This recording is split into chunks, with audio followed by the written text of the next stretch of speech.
Pas incidentit të rënd që u shënua brenda shtëpisë së famshme në Shqipëri, ku gjatë transmetimit live të spektaklit Jozi Goditi Gjestin, shërbimet e policisë menjëherë shoqërohen në komisariat Jozefin Markun, i cili u mori në pyetje lidhur me ngjarjen me fjalë dhe u la i lirë rreth orës 5 e mëngjesit. Pas goditjes, banori doli nga shtëpia dhe u fut në makinën e policisë me prangën e duar. Policia thotë se ndaj tij ka nisur një procedim në gjendje të lirë.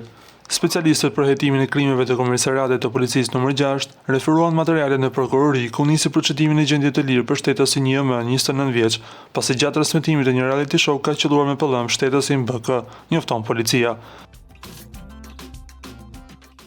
Akti i papranueshëm ndodhi gjatë transmetimit të drejt për drejt mbrëmjes së ndjeshme në shtëpinë më të famshme në Shqipëri. Ky veprim i precedentit u transmetua në korale dhe u ndojsh nga një publik i gjerë kombëtar. Mbetet e paqartë arsye që shtyu Jozin të godisë Gjestin, teksa ai do të hetohet në gjendje të lirë nga prokuroria e Tiranës. Ju lutem klikoni tek butoni subscribe për të marrë të rejat më të fundit nga showbizi shqiptar.